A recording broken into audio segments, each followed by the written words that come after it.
round of applause. Say hi to the 30 or 40,000 people on the internet who wish they were here with us tonight at Dantes. Hi, everybody. Yeah.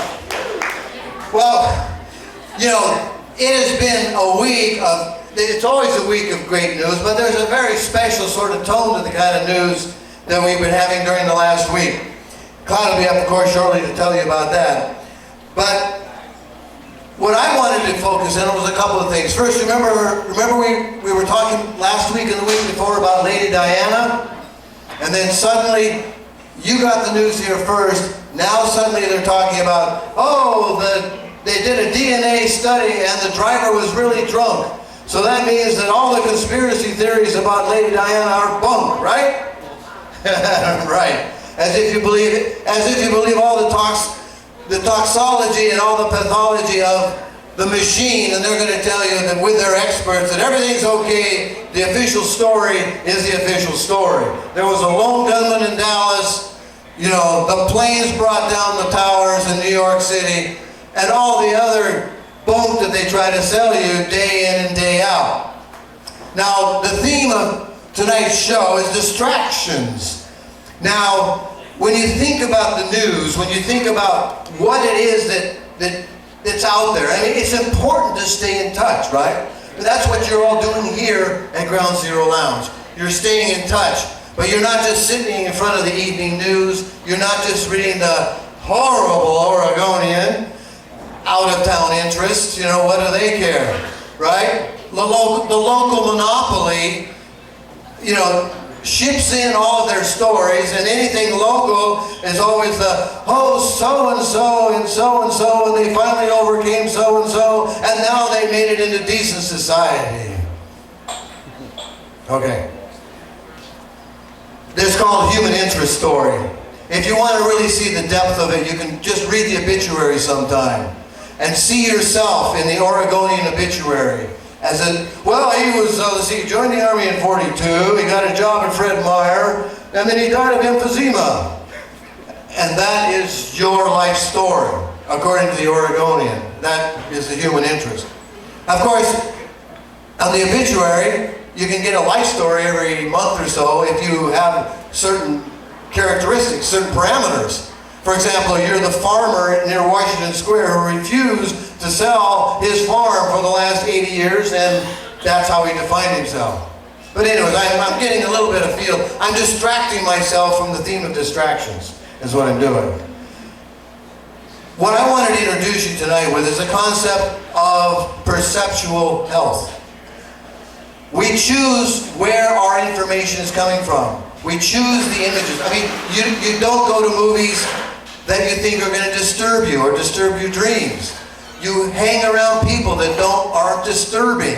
Psychically, emotionally, they're not physically hostile. And yet, people will allow themselves to follow the news, to follow the stories. And what are the stories of the last week? Well, there was Lady Diana's driver who was drunk. There's also something strange about Britney Spears going pantyless into the stores. Okay, that is worldwide news, folks. That Britney Spears would go into Freddy's without her panties on. And everybody wants to see a picture of it on the internet. That's what I'm talking about perceptual health. At some point you have to say, no, what is going on here? We know the deeper stories. We here at Ground Zero Lounge, we cover them every week. We're going to have some fantastic deep shit tonight, like we always do. But the light stuff is maybe even more dangerous. Because it's this light stuff, it's the National Enquirer stuff, merged with the Oregonian, merged with NBC News, that says, everything's okay. We just want to look like like Paris Hilton. Oh, she got busted. Oh, this other star got busted for DUI. This and this. This fictitious world of celebrities and TV stars and movie stars and football stars and all of that. The glamorous and rich and stupid, but whatever. And what is it? It's a distraction. It's a distraction. Say, well, so-and-so, they got a divorce. Oh, no, now they got another divorce. Oh, they adopted another kid in Africa. Oh, they didn't actually adopt it in Africa. Oh, it's distraction, and what is it doing? It's keeping away from the fact that the war is going on, that our civil rights are systematically deep. Now, would the Democrats do anything about the Patriot Act? No. They didn't do anything about the Military Commission Act, which absolved and lifted habeas corpus? No. Nothing. No, nothing. We knew that. Ground Zero Lounge picked that out a long time ago. They're not, it's just a different name for the same pack of thieves. I'm getting run. I'm on a roll, Clyde. On a roll. You don't want to interrupt this roll, do you? Yes. Okay, come on in then. Tag team. I do. Tag team. Clyde Lewis. All right. Okay. Thank you all for coming out to Ground Zero Lounge tonight. Tonight's going to be an interesting show, hopefully, because yes, last week was such a blowout show. Give yourself a round of applause for last week's show. It wasn't about me, it was about all of you, and how you guys all came together with a discussion that was really good, and I really appreciated that. As Larry was saying, tonight's show is about distractions. The reason why is because I felt like I was distracted. I mean, how many people remember 2 weeks ago when I was talking about Princess Diana and the Pope and all this other stuff, and I said, you know, they need something to get us out of this crap that we're hearing all the time about the war. And, you know, because the war's a mess. And we've said it's been a mess for a long time. People said, oh, Clyde, come on, you're a conspiracy theorist, you're crazy. And I'm saying, no, you know, it's funny how they can wheel out. I mean, we talked about the distraction with Mark Carr a long time ago when they were having those hearings and people were all distracted by this John Benet Ramsey thing. And I'm saying, it's all a farce, man. Take a look. And sure enough, it unraveled right in front of us. And you remember I was talking about the divine king and how it's a ritual. How you bring a king out, you kill him in front of people, and people pay attention. Well, I thought, you know, mistakenly, that the Pope was going to be that guy. Because, hell, did you notice he was wearing Kevlar when he came down the plane? You know, he's wearing Kevlar, he's looking all big and fat, and I'm thinking, geez, man, they're not going to go through that at all. No bullet's going to hit that, no bazooka's going to take that guy out. But here's another great distraction. Don't go to Portland's mountains in the wintertime. You're fucked. You're so fucked. Did you hear about those 3 guys? Now we got 3 more guys up there stuck. Another thing, Clyde, is be careful that you don't associate anybody with polonium 201. That's true. Don't shake hands with the Russian guy with his hair falling out. That's another thing you don't do. No, but I was just going through the news before I came out here. I'm going, shit, some more people are stuck in the mountains of Oregon. Because, you know, we're not known for our horrible snow, right? We're just not. So, and remember I was bitching about how one snowflake falls in Sandy and we got team coverage, everybody out there, oh, here we are, there it is, right there. Well, now it's like we got piles of snow up in the mountains and we got families dying up there and other people dying up there, and now 3 guys are up there, you know, on their cell phone going, oh, shit, man, it's snowing. Isn't Bigfoot supposed to be around here somewhere? Wow. You know, and this is the way it is. And not to take away from the Kim story, because it's a very tragic story, but it's the determination, and these are some things that are interesting, of course, but they go to the extreme from telling you that these guys have perished to, you know, here's what you need to put in your first aid kit. It's almost like the news is supposed to tell us stupid asses how to survive, okay? And in the meantime, they sprinkle it in with, oh, I don't know, maybe a shot of Princess Diana, or, you know, the shot of Princess Diana, or Kramer, or what have you. Let's take a look at Princess Diana here for a minute. She's pretty hot for a dead chick, isn't she? I mean, they know that if you put Princess Diana on the screen, everybody's gonna go, wow, it's Princess Diana. See, here's another shot of Princess Diana that I really like. Grab the other shot. This is something I want to show you. Oh, you don't know? Don't zoom in on the tits. Don't zoom in on the tits. Although, okay, zoom in on the tits. Yeah, I like that shot right there. That's all we need to see. That takes my mind completely off what's going on in the war. Either you want to look at this, or you want to look at this other shot. No, you don't want to look at that, do you? Because that's not good. You don't want to look, no. We don't look at that. We want to look at Brittany Oh yeah, look at that. Oh my God. I don't know, if that's not a cure for premature ejaculation, I don't know what is. I mean, that's a horrible shot of Britney Spears. But then we can go to something worse like this shot. Yeah, we won't show this on TV because we don't want to be reminded of what the hell's going on in Iraq. We don't want to be reminded. I mean, if more people to see this stuff going on, then maybe we want the war to stop. And maybe more people would be more vocal about it if that was the case. But no, we have to go back to Princess Diana or this shot. Wow, where'd you get this? Woo, man. Yeah, that's hot. Okay, that's it. That's okay. Enough of that shit. Okay, all right. But see, if it's not Princess Diana, and if it's not Paris Hilton, and if it's not Britney Spears, it's our good friend Kramer unraveling. I want to tell you again, it's still going on the news. Okay? Last week I showed it to you. The full cut of him at the Laugh Factory. When we were preparing the show, we went over it again, and it took us about 2 seconds in, and we said, fuck, we can't put people through this again. We can't send you through this again. Why? Because it's beginning to look like it was staged. And I'm going to point this out to you. How many people here, how many people would be surprised if I told you that after looking at this over and over again, I'm beginning to think that the whole Michael Richards thing was a staged event? By applause. How many people would say? The reason why I think it's a staged event is because there was something that happened. How many people are old enough to remember a television show that was a rip-off of Fridays? By applause. How many people? Okay. How many people remember the Friday segment where Andy Kaufman made an appearance? It was about marijuana. How many people remember that segment? By applause.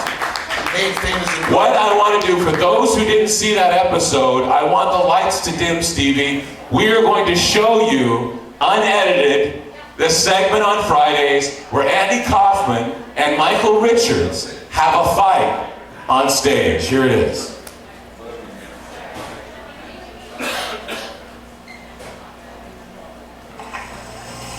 Now in this next sketch, 4 friends, 2 married couples, are out to dinner on a Saturday night. Now each one has secretly brought along a joint, thinking that for one reason or other, no one else in the group smokes dope. So when each person leaves the table, what he or she does is sneak into the restroom to get a little high.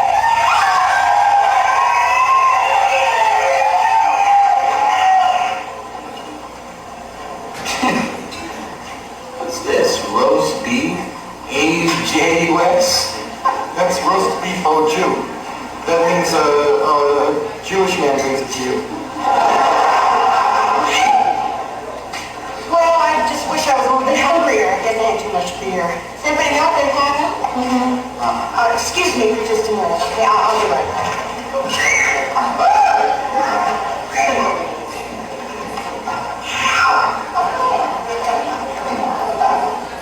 This is nice. Oh, better be. Excuse me, may I ask if you're ready to order him? We're gonna have to wait a minute. My wife's in the John. You don't fancy guy. His wife's in the John.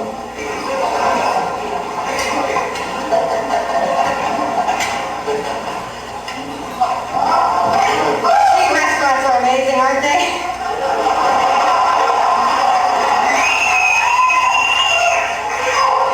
What's so amazing about it? Oh, I don't know, just all these strangers sitting around eating, stuffing food in their faces. It's just incredible.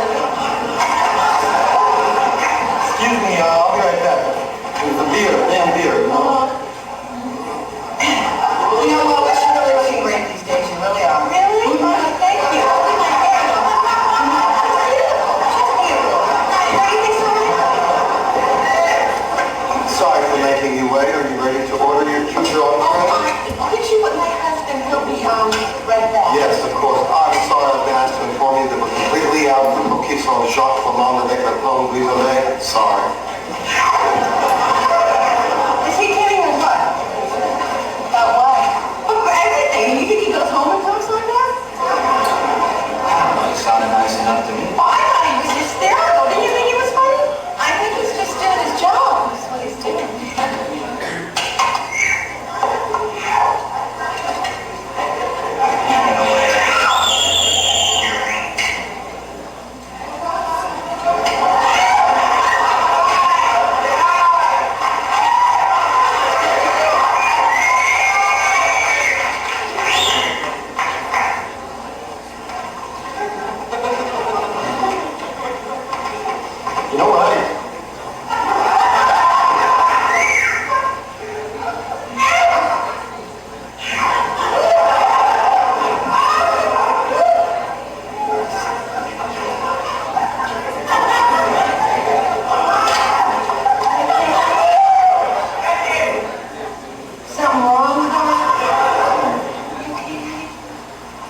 I can't play stone.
Scene from Fridays, as it goes on, you're gonna play a little bit more of it, you'll see the backstage thing where the producer's talking. I don't know, did you stop it, Paige? The producer's talking, no, okay, just stop it, you didn't go all the way to the end. What happened was, there it is, right there. See that guy standing there with the suit jacket on and the fuzzy hair that just walks off the camera? Does anybody know who that guy is? Okay, go ahead and stop it. No one knows who that guy is. That guy is Larry David. Does anybody know who Larry David is? Larry David writes Seinfeld. All right?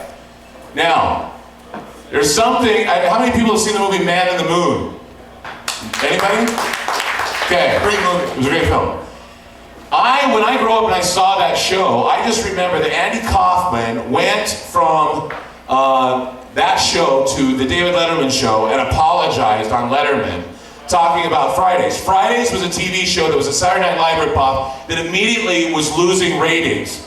And so Kaufman basically pulled off a scam with Michael Richards, and this was all the brainchild of Larry David, Andy Kaufman, and Michael Richards in order to boost attention to Fridays.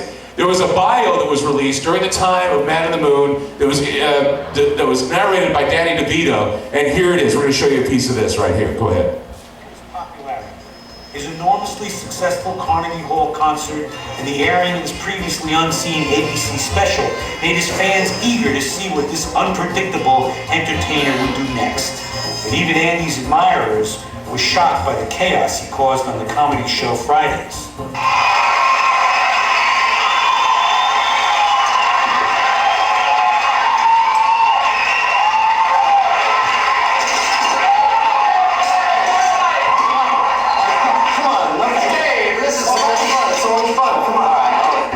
Commercial, and it was wild. It made headlines across the country. Every paper in every city said Andy Kaufman breaks out of a live show. Why do you have to push this in my face? Why do you have to push this in my face? I'll turn it over. That's why. Why? So what do you have to say? What? I'm just trying to... Everybody's so tight around here. Everyone's so tight around here. I don't understand. It's all these public commercial. What? Why do you have to be so tight?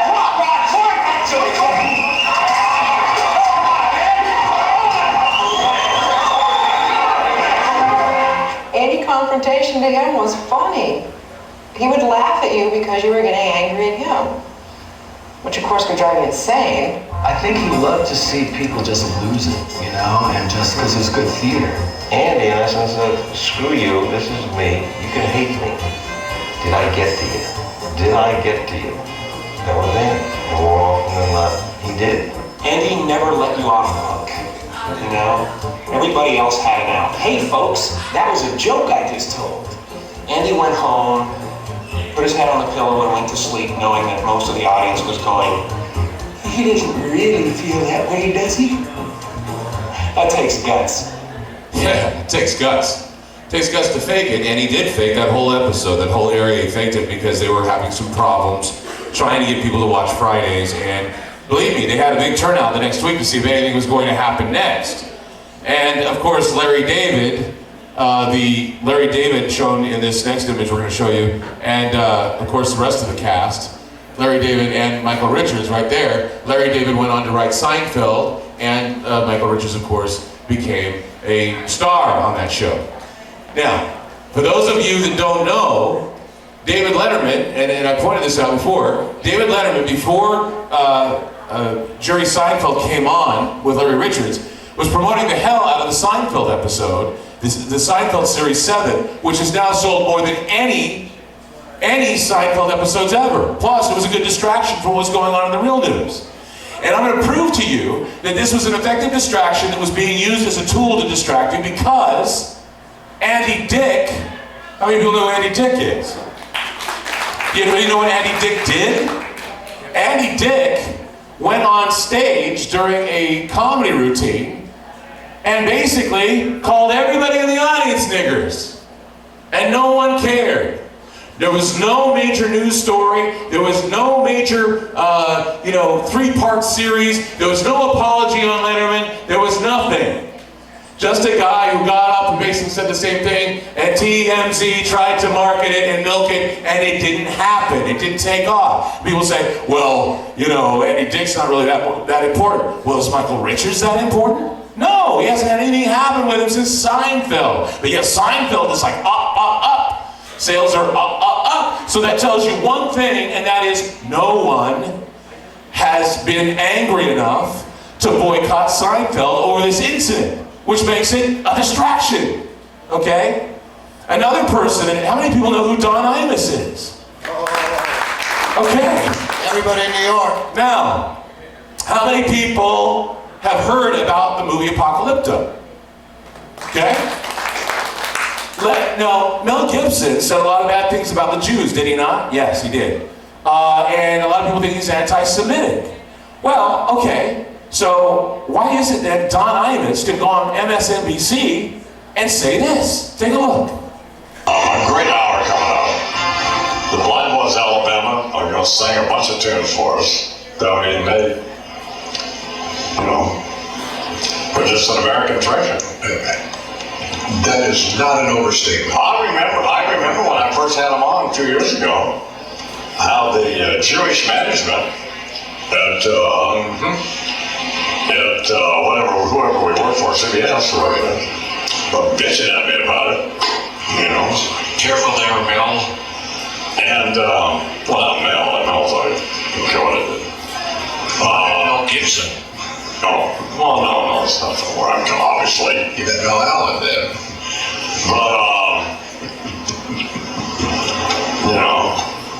they were dissing the handicapped African American. Remember that? It's like the baby Jesus. Yes. Remember that? Absolutely. We had a meeting in my office. I recall. The Blind Boys, no. They were furious. But of course, I don't care what they say. I never have. No. Thank God. Well, even if you wear a beanie, how can you not love the blind? These guys. Well, I try to put it in terms that these money-grubbing bastards could understand. I said, and they're always worried about my image and all that sort of thing, Because he said the Jews own everything, and they're money-grubbing bastards, and all that, and no one bat an eye. No one said anything about him saying what he said. Why Michael Richards and why Mel Gibson? This morning I woke up and I heard on television the news commentator saying, despite the fact that Mel Gibson is an anti-Semite, Apocalypto is #1 at the box office. How can this be? How can it be that a guy who is hateful man have such success with his films? And I'm thinking to myself, remember when I had said from this stage, that the clash of civilization is what they want. They want to keep digging at the anti-Semitic comments. They want to keep digging at the anti-black comments so that it can pit one against each other. So that we don't pay attention to what the prison guards are doing to us. We made a point, we just did a Madison TV, Sadie Gregg and I, and she pointed out there was an experiment in 1971 where they took a prison and they had the guards pit the blacks against the whites so that the guards could commit acts of violence against other prisoners. And they wouldn't pay attention because they were too busy blaming the blacks for the problems or the whites for the problems. Now we're blaming the blacks, the Jews, and the Muslims for all of our problems. And pretty soon we're going to be fighting each other, keep fighting each other. We won't even know why the war has began, and the universal civil war continues to go and go and go like a snowball. You see? Yes, exactly right. And that is what is going on. The distraction is there. And I'm pointing it out to you. The distraction is there. Now, I know why Mel Gibson's film is doing so well. How many have seen the new preview of Mel Gibson's film? Yeah? Well, I don't think you've seen this one. I think we're going to show it to you right now. Here's a funny version of Apocalypto.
That's pretty funny. The whole racial fighting and the whole bickering and the whole paying attention to divine kings and queens and everything is once again, as I pointed out before, all of these things are being these are the concerns that we had back in the 60s. All of these things, I mean, Vietnam War, Iraq War, see the parallel? Sexual revolution, homosexual marriage, see the parallel, the concern? Divine kings, we have Princess Diana, President Kennedy. We have, I mean, it's a repeat performance because they've done it before. And many people are falling for it because it's like deja vu, right? And so there's some other things that have been going on in the news. And there's a part of the 60s that's missing, okay? Part of this, and that's the space age. And last couple days, they decided that with all the war going on, with all the horrible things happening, it's time to whip out the space pictures. This is a picture of Mars. These are pictures of Mars. How many people are familiar with the Mars situation now by applause? Okay, so back in 1976, Gilbert Levin said that there was life on Mars because he had detected within the soil, with the Martian soil, water, and that water may mean life, and that it may be bacterial life on planet Mars. Back in 1997, there was an asteroid that came down that had fossil life on it, so maybe there's life on Mars. And now, lo and behold, there may be water on Mars. Notice it says August 1999, and then you see that thing there? What they're saying is there may be spring water underneath that comes up and evaporates and it leaves behind residue. So if there's warm springs below the planet's surface, there may be life under there.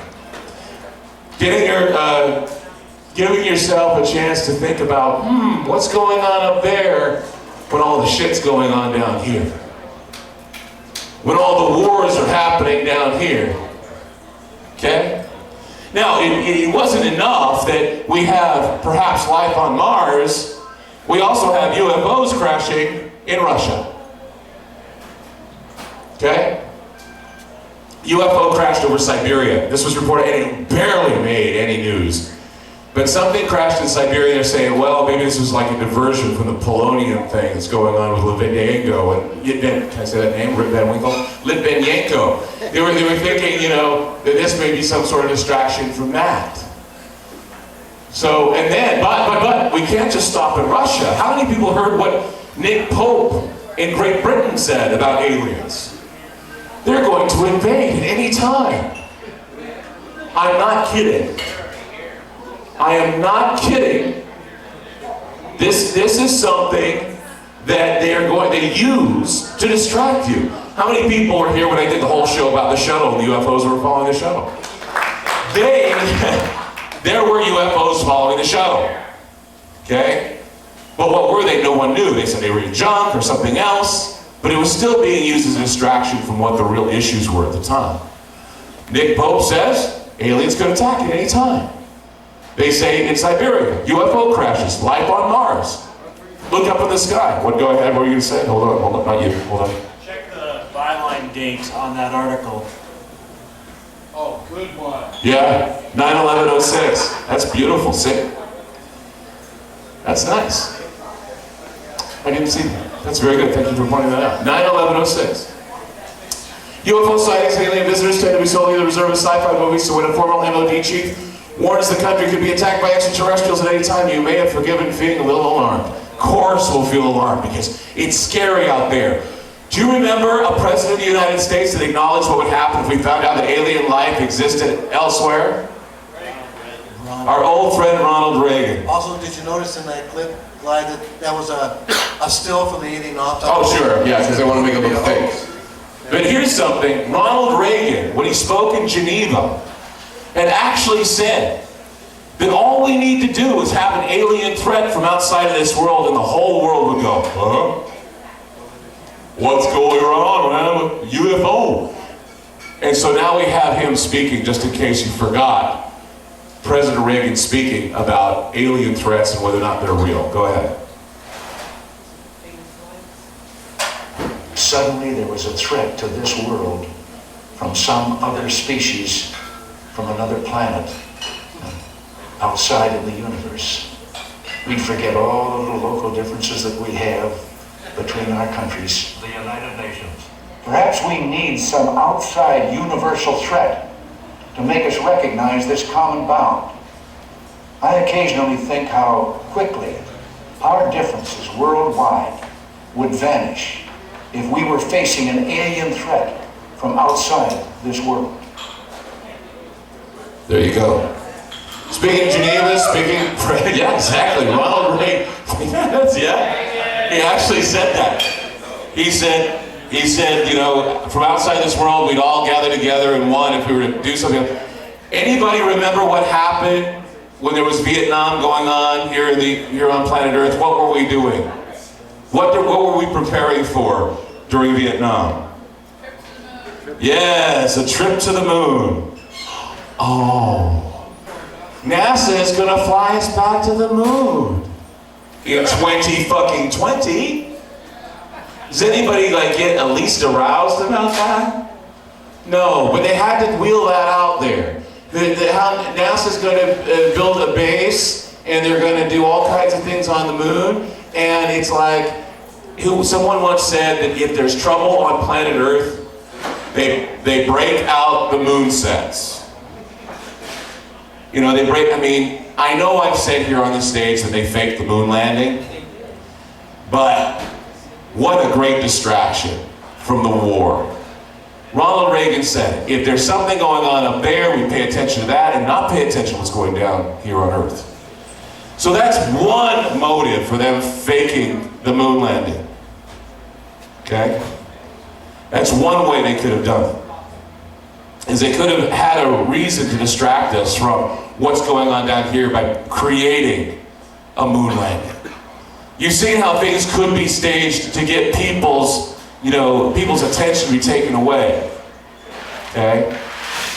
And that could be one reason. I mean, science will tell you that yes, we did land on the moon. Science has money to pay for something like that, to tell you that we landed on the moon. I did a report recently about the movie Inconvenient Truth with Al Gore. How many people know that that film is on DVD right now? Okay, it is. And regardless of how you feel about global warming, whether you think it's a political tool by the left or something that the right needs to pay attention to, there's a lot of good science in that film that a lot of teachers felt that students should see. So they provided 50,000 copies of that film to the National Student Teacher Association. The National Student Teacher Association thought, well, a lot of teachers thought this is a no-brainer, we should take this video. But the National Student Teacher Association said, thanks, but no thanks, we don't want this video in our libraries. And nobody knew why. And then they investigated why. They found out that ExxonMobil was a principal benefactor of the National Student Teacher Association. That same ExxonMobil is the company that provides us the emissions that go into the air that allegedly cause global warming. See, they have enough money to pay for junk science or to keep science out of people's heads, or to create their own science if they need to. I want to show you, just in case you missed it, we're taking this from a link, so hopefully it'll download properly. Show you some of the video that NASA's produced. I want you to take a look at what they're proposing for the new moonshot. And you'll see that the vehicles they're proposing are nowhere near looking like the vehicles they had back in the 1960s. I want to point out something to you as we show this. Go ahead and show it, Paige. This is all done by CGI, if you notice, and the Saturn V rocket is not being used. They're using another rocket completely. For those of you that don't know, the Saturn V rocket was the most complex rocket NASA had The Vision used. for Space Exploration also laid out a program that is supposed to be sustainable and affordable, and one which we go as we can afford to pay. What we have done is, obviously with the crew exploration vehicle and the crew launch vehicle, we're developing alternate human spaceflight capability, not only for the Earth orbit, but to go beyond and replace the space shuttle capability. So the funding that you see in the out years for space shuttle will be ramping down, obviously, by 2010, and the wedge that is created there will move directly into our exploration components. Now take a look at this. The Saturn V rocket is not being used. The Saturn V rocket was one of the best rockets for payload. They lost all the plans to that rocket. Also the plans to the LEM, the LEM, are no longer in existence either. So they had to build all of these from scratch. That's why the money is costing so much to rebuild everything. This is called the Orion 13. That is going to be the name, Orion 13, which I think is interesting. Take a look at these solar panels though. Where were they on the original LEM? They need the solar panels now for what? To propel it? Or is that because of ingenuity, or was it because now they've gotten a little bit smarter in knowing, well, we have to convince people this thing's going to land? Look at that. It looks totally different than from the original design. More practical, I think, if anything. So I mean, even in 2020, we decide to go back to the moon. You know, they could probably, with the money they're going to be getting and all the interest they're getting, they're probably going to, finally say, okay, whatever, we were kidding. We didn't go to the moon back in '69. No, it was kind of, we did it because we had to be forced into doing it. You know, it was all a big joke. You know, yeah, we were just kidding. You know, how many people know that the moon footage is gone, lost? Everything's disappeared. Yeah. It's gone. The original moon footage is gone. Why? I mean, once again, I say, this is the most important event in history, and we've lost all the credible evidence of it. But yet I say we didn't land on the moon, and people go, oh, you're a jerk. No, I say philosophically we didn't go on the moon, because if it meant that much, we would basically guard that shit with our lives, but we haven't done it. So yes, we were just kidding. 2020, it'll be right on. And we'll go to Mars, and we'll go to Jupiter. No, we won't. We don't blow ourselves up first.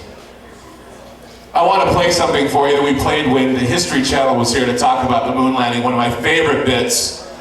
And it's the only footage we have left of the moon landing that I really like. And we're going to play it for you right now. I hope you enjoy this. This is my favorite piece we've ever played on the show.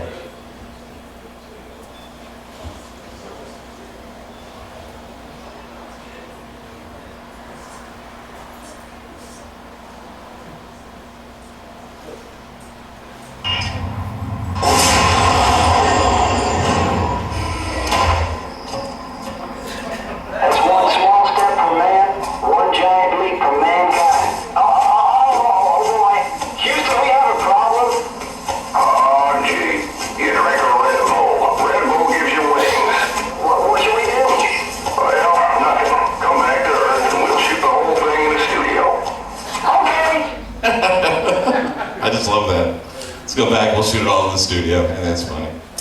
So when things go wrong, we bring out the moon sets, we prop Princess Diana for everybody to see, we watch Britney Spears, all these distractions. So what I've done now is I compiled some of the things that happened while you weren't looking.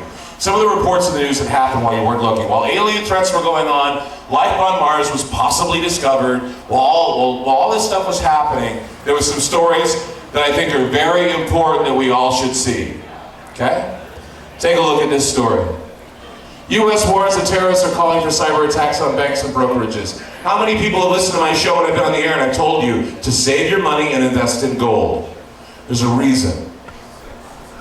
Because one day, you're not going to be able to get your money out of your ATMs because they're going to attack the internet sources that get you your money. Be prepared for this. It's very possible this could happen. They're saying that it's a probability and they've warned about it, and we are in danger of this throughout December and January. Okay? Steve, you want to say something? Oh yeah, this has just always kind of been a thought on money for me. Do you ever think about how much money actually never becomes actual cash with all the money transfers and wires and credit cards? There's money that, may be yours that is never yours because it's just some number somewhere in a computer. So that's exactly the good point. A lot of this, I'm sure it never becomes cash with all the credit card transactions and, wire transfers and all that stuff. So that's just something I've always thought about that, and it's my time to bring it up. Well, and a lot of people want to push the cashless society onto you, saying, hey, direct deposit, hey, credit card, hey, debit card, hey, they're going to attack your damn money, and you're going to be standing in line with the National Guard with a gun in your face saying, you're only going to get $5. And that's all you're going to get to last you throughout the weekend because we can't afford to give you any more. It's like It's a Wonderful Life from hell. Yeah. Gee, there's only $1 left. Well, Mr. Potter. It's exactly what we're seeing right here. And so here we're going on. Okay, let's go to the next shot. Here's another news story that you missed. Christmas terror attack highly likely in Britain. They're already waiting for this to happen because they're thinking that this is going to be something they want. I don't know if it'll happen, but they were announcing this and they were saying that it is very likely that they are planning and they have evidence to show there's going to be another attack in Great Britain, probably on or around the holiday, maybe even New Year's. And so this is something to think about as well.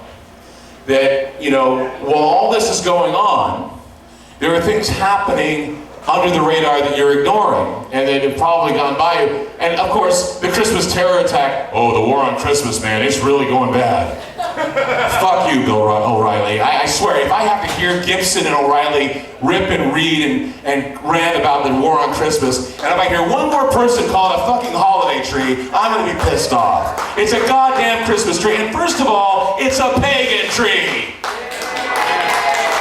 How about for the pagans? The goddamn pagans gave me my Christmas tree, and Santa Claus is a Norse god. It has nothing to do with Jesus. Jesus Christ. Bill, shove it up your ass. Okay. All right. Watch your ATM machine, Clyde. So what I want to talk about here is the final blow. Okay? Anybody hear what happened in Iran while all this was going on? Iran finally got their uranium. Everybody, let's hear it for Iran. They're going to blow us to hell. Only one person in the audience knows. Thank you so much for knowing that they got their uranium. Iran now has their uranium. They finally made their deal, and everybody's pleased. And George W. Bush, well, he's not pleased.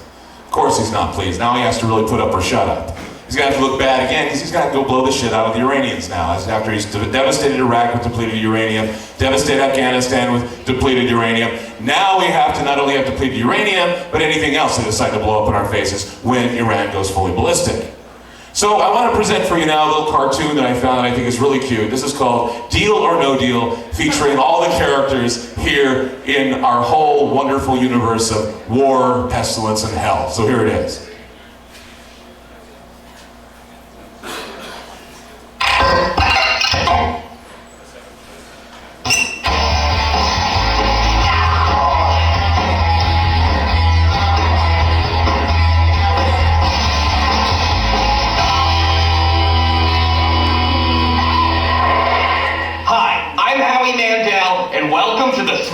game show in the history of the world. Deal or no deal?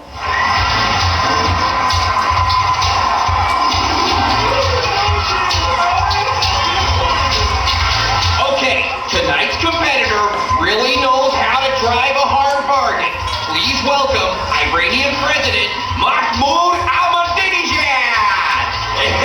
Hello. Now, President of Iran, is that a hard job? Well, the Zionists aren't going to defeat themselves. No, they're not. Okay, now let's take a look at what we're playing for. What you want is nuclear weapons. What you don't want is nuclear weapons dropped on you. Oh, you can say that again. Then let me introduce you to the people with the biggest warheads in the business. Ladies.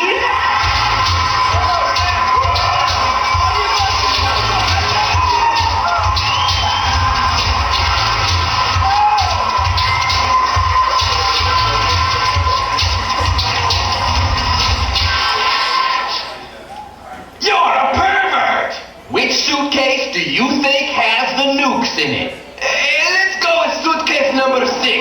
For the 6 million Jews who did not die in the Holocaust because it never happened. And who do you have rooting you on today? I brought Supreme Leader Ayatollah Ali Khamenei, Russian President Vladimir Putin, and Chinese President Hu Jintao. That's my peace talk posse. Hey, Howie, do that thing where you blow up a rubber glove on your head. Oh, that's funny. Yes, you're like a creepy bald Yakov Smirnov. Hey, Howie, I have a joke for you. Go ahead. No. Who's there? China. China? Who? China, the economic superpower that's gonna diminish America's influence in world affairs. That's not funny. Trust me, to 1.3 billion people, that's hilarious. Okay. Mahmoud, pick a number. I will go with number 1. Okay. For the 1.5 million Palestinians who were displaced by the Jews after the Holocaust that never happened. Number 1, that's Wendy. How you doing, Wendy? I'm great. Yesterday, I totally nailed an audition for a shampoo commercial. Then my boyfriend finally proposed to me. Look! Oh, that's great.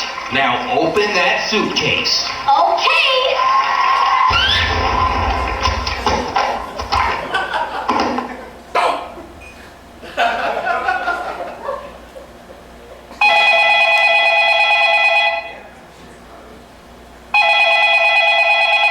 Hello? What happened? Well, Wendy exploded. Did Mahmoud do that? I don't know. I'll ask him. Did you do that? She looked Israeli.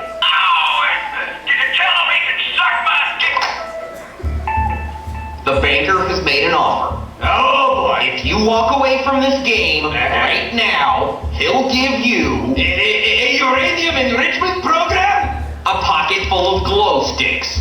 Oh! Deal or no deal?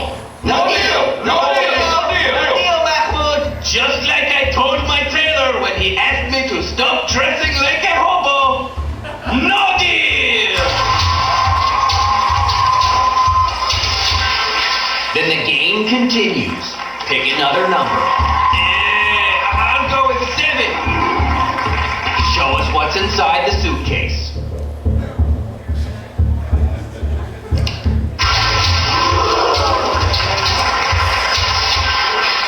Mr. Ahmadinejad, please don't force us to implement economic sanctions. Ooh! Economic sanctions? I'm so scared! Excuse me while I go and hide underneath my giant mountain of oil money. Not on my watch, Balky Bartakamish. Oh, look! It's Officer Barney Fife, here to find Osama bin Laden. Don't you get it? You deny the Holocaust, you oppress women, and you don't just discriminate against gay people like I do, you kill them! The world can't take the risk of you having a nuclear weapon because we think you'll use it! And you are the great Satan's towel boy! Hey!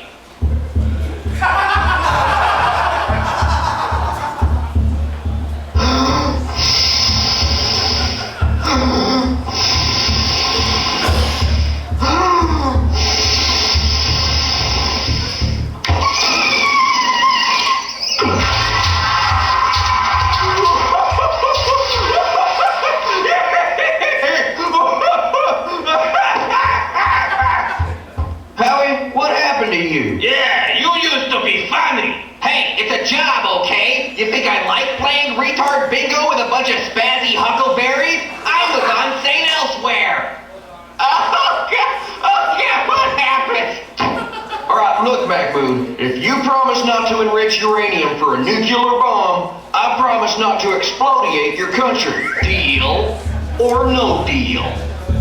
No deal! This is a pretty stupid game, huh? This is a very stupid game. Yes, it is a stupid game. And they're playing it, and they're playing it right under our noses while we're paying attention to Britney Spears, while we're paying attention to Diana, while we're paying attention to Michael Richards, while we're paying attention to all this stuff. How many people watched the confirmation hearings of Gates while this was going on? It makes it, let me just tell you about this.